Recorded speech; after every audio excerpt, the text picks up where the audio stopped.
do Evangelho para transformá-las naquilo que a gente idealiza com o nosso agora, sem percebermos que foi uma mensagem do passado, que ela serve para o nosso presente e com uma ótica auxiliada por Jesus e os seus prepostos, a gente pode ver isso mais à frente. Por quê? A letra, ela está prendendo muitas informações, que é só quando a gente vai desacomodando, desaglutinando o nosso comodismo, que nós vamos dando espaço para entendimento. É como se nós estivéssemos com uma gaveta toda desarrumada, mas tem muito espaço, apesar daquilo que a gente considera como volume. Quando a gente começa a organizar, a guardar aquilo que ainda é necessário, a descartar aquilo que já não mais vale a pena, vai sobrar muito espaço para que as outras informações cheguem e vão se ajustando. Então nós somos um recipiente que, na atualidade, a gente vai guardando o volume de acordo com aquilo que nós carregamos. Mas de acordo com a experiência, com a evolução, a gente vai mudando o recipiente. Tem pessoas, por exemplo, que carregam uma canequinha. Uns já carregam uma panela, outros já tem um balde. Outros não, já querem uma piscina, né? Mas a possibilidade é para todos, da mesma forma. A questão do contentamento. Às vezes a pessoa se contenta com um copo d'água, a outra quer tomar a piscina toda. Dependendo da ótica, um aspecto é positivo, em outro ponto e consideração é negativo. Para aprendizado, se a gente vai gota a gota, mas assimilando, aquela gota a gota, em pouco tempo se transforma num oceano. Da mesma forma que a gente avolumou uma série de informações que nos trouxeram dificuldades e constrangimentos, e que a gente tem que desvaziar também aos poucos, porque a gente não consegue derramar de uma hora para outra, né? Isso faz parte do processo de evolução. Bom, dentro da leitura existe uma dinâmica muito interessante aqui, não sei se vocês perceberam. A princípio, nós percebemos que a parte mais ativa, não obstante ela tenha sido, segundo o texto, criada após, que foi a mulher. Primeiro Deus criou o homem, a mulher foi criada depois, inclusive quem dá o nome à mulher é o Adão e não Deus. Que coisa interessante isso, né? Por quê? Por que é Adão que coloca nome às coisas? Porque Adão não é o sexo, Adão é o raciocínio. A macieira já existe no mundo desde que a macieira existe.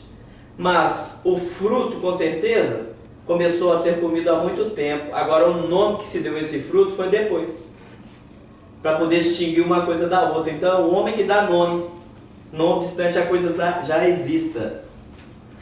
Aqui, quando diz Adão, a mulher, a todo instante, está falando do sentimento.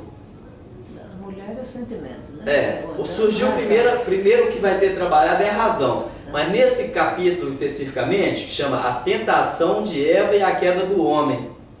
Porque o homem veio primeiro, não é isso? Na colocação do texto. Porque, obviamente, é para se entender que a estruturação da razão é que vem primeiro.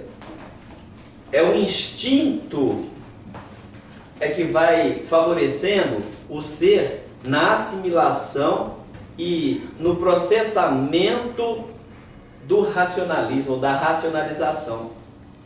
Porque o sentimento, não obstante ele estar sendo criado juntos, ele só vai crescendo à medida da assimilação do próprio raciocínio. Olha que coisa interessante.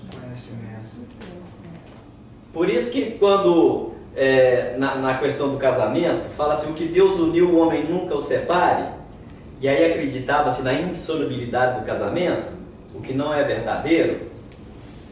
O que Deus uniu não vai ser nunca desunido mesmo. Mas é razão e sentimento.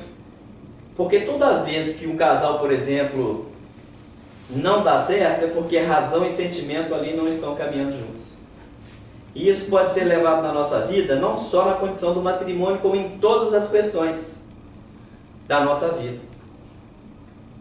Se não houver razão e sentimento trabalhando juntos, se o sentimento trabalha muito sozinho, ele se transforma em sentimentalismo. Se a razão trabalha sozinha, sem o auxílio, sem a fiscalização do sentimento, ele se transforma em materialismo. Então, toda vez que o homem faz a ruptura entre razão e sentimento, existe o desequilíbrio. Existe o desequilíbrio. É preciso que nós façamos esse exercício de vinculação. Em tudo a gente usar a razão, mas não esquecer de colocar também o sentimento. Porque o sentimento vai observar a razão, da mesma forma que a razão também não pode estar desprovida de sentimento. O equilíbrio está justamente aí, na linha do meio. É como dizia Buda, quando ele observou o tocador de um instrumento e depois passou a ensinar aos seus discípulos, que a nossa vida nós devemos levá-la como um homem e um instrumento de cordas. Para que ele faça da vida uma canção de harmonia, ele tem que manter as cordas no ponto certo. Se apertar muito, a corda arrebenta. Se afrouxar, o instrumento não toca. Então, nem muito e nem pouco. A linha do meio.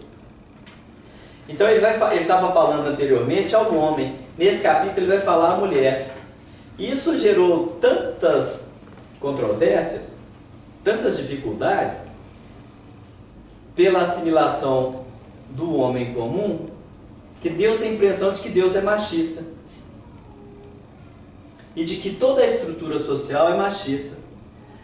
A própria interpretação da maioria das igrejas dessa passagem aqui é para colocar a mulher na condição submissa.